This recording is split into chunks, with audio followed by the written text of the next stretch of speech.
Assalamualaikum, selamat pagi teman-teman semua dan Pak Andi Wijayanto selaku pengampu mata kuliah Startup dan Business Plan. Izinkan kami dari kelompok 5 untuk memaparkan hasil diskusi kami. Sebelum memasuki materi, perkenalkan saya Sania Emi dan teman saya Namira Dia. Baik, bahasan pertama adalah definisi ide bisnis itu sendiri. Ide bisnis adalah gambaran singkat dan tepat mengenai bisnis yang didirikan atau dijalankan. Ide bisnis juga merupakan konsep yang digunakan untuk mendapatkan keuntungan finansial yang berfokus pada layanan produk atau jasa yang kemudian dipasarkan dalam rangka mendapatkan profit. Setelah membaca definisi peluang bisnis yang telah ditampilkan, peluang bisnis juga digambarkan oleh persyaratan dan mengarah ke penyediaan suatu usaha produk atau usaha jasa yang dibuat atau ditambahkan nilainya untuk keperluan pembeli atau pengguna akhir. Karena suatu ide yang bagus belum tentu merupakan peluang usaha atau bisnis yang baik. Nah, selanjutnya adalah apa sih hubungan dari ide dan peluang bisnis? Ide dan peluang bisnis adalah hal yang saling berkaitan. Ide bisnis yang menarik dapat menjadi peluang usaha yang menjanjikan jika memenuhi kriteria tertentu, seperti menarik bagi calon pelanggan. Peluang usaha sendiri dapat diperoleh dari hasil penggabungan kreativitas dan inovasi, sehingga menciptakan ide produk baru dan unik yang dapat menarik minat pasar.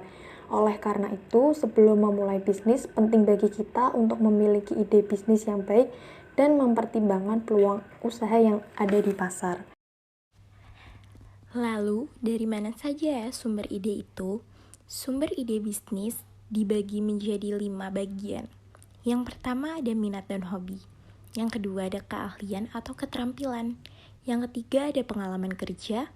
Yang keempat ada kesuksesan atau kegagalan bisnis orang lain. Dan yang kelima adalah pengamatan lingkungan.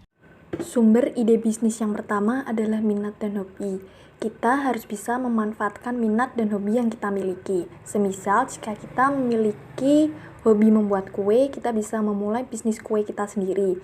Bepergian atau traveling juga bisa menjadi sumber inspirasi baru untuk ide bisnis. Ide bisnis dapat berawal dari keahlian atau keterampilan yang kita miliki. Misalnya seperti keahlian komputer. Sehingga kita akan mendapatkan beberapa ide bisnis seperti rental komputer, desain grafis, copywriting, dan sebagainya. Sumber ide bisnis yang selanjutnya adalah dengan memanfaatkan pengalaman kerja. Apabila kita memiliki pengalaman bekerja di sebuah perusahaan, kita bisa mendirikan atau membuat bisnis yang serupa.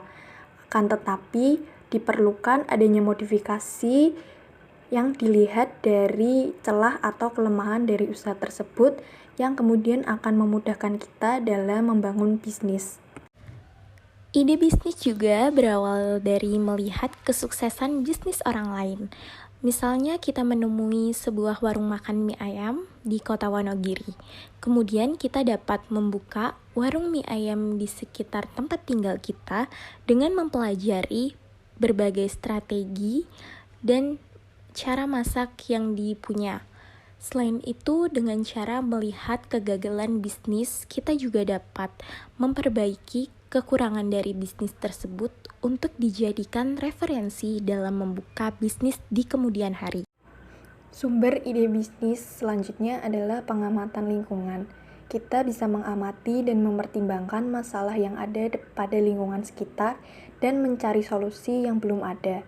Untuk menghasilkan ide bisnis yang kuat, kita harus tertarik dan terlibat dalam apa yang sedang terjadi di seluruh dunia dengan membaca blog populer dan portal berita atau menonton berita.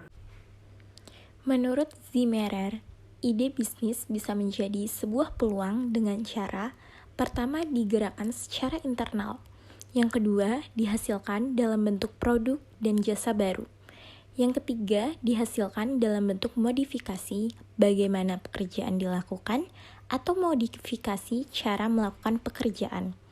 Hasil dari ide-ide tersebut secara keseluruhan adalah perubahan dalam bentuk arahan atau petunjuk bagi perusahaan atau kreasi baru tentang barang yang dihasilkan perusahaan. Banyak wirausaha yang berhasil bukan atas ide sendiri, tetapi hasil pengamatan dan penerapan ide-ide orang lain yang bisa dijadikan sebuah peluang. Materi selanjutnya adalah bagaimana cara menguji ide bisnis menjadi peluang. Salah satu caranya adalah menggunakan analisis SWOT yang digunakan untuk mengetahui kekuatan dan kelemahan yang ada dalam bisnis serta peluang dan ancaman di luar bisnis Anda. Berdasarkan data dari Mozillion, pada Oktober 2021 hingga Maret 2022, aplikasi kategori kencan atau dating memperoleh 450.000 total jumlah pencarian di Google. Bahkan, Business of Apps menyebutkan bahwa para pengguna internet menghabiskan 16% waktunya untuk aplikasi kencan daring. Sehingga dari fenomena tersebut, dapat ditemukan peluang bisnis karena maraknya aplikasi tentang dating akhir ini seperti Tinder, Bumble, Tantan, dan sebagainya.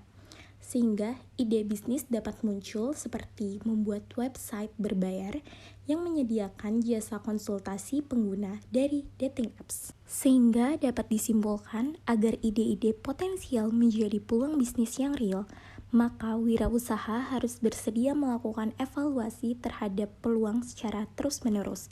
Proses penjaringan ide atau disebut screening merupakan suatu cara terbaik untuk menuangkan ide potensial menjadi produk dan jasa real. Sekian presentasi dari kelompok kami, kurang lebihnya mohon maaf. Wassalamualaikum warahmatullahi wabarakatuh.